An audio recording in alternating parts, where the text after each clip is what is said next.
After speaking to a wide range of psychologists, experts, counselors, we put together a few points. My colleague Tanima will take us through them. Very simple, ready reckoner on what parents can do to help their children out of such situations of high stress and anxiety. Tanima.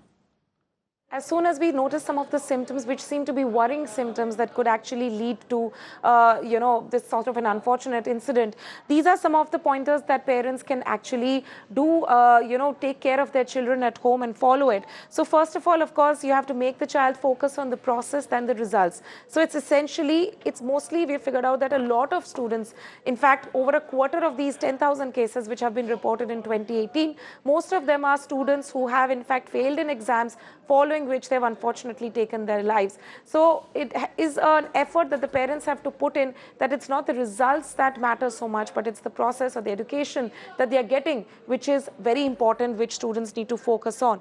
The other, of course, what we have noticed, and a lot of these are related to parents putting pressure on students as well.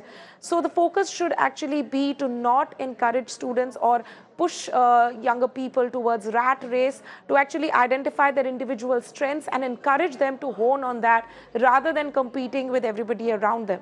And also to set realistic targets that parents can actually look at, that in terms of understanding the capability and strengths and weaknesses of their child, to set realistic targets for the child rather than actually pushing them over the edge in terms of, competing with people against whom their skill sets probably don't match. So this is, of course, something that the parents can do, and even teachers for that matter, or schools for that matter, also need to be involved. There should be regular counseling sessions. Teachers should also be looking out for certain symptoms that students show, in case there are worrying symptoms which appear during classes as well. So these are some of the simple things that parents as well as teachers in schools can do in order to keep a watch on students who show signs of anxiety or depression.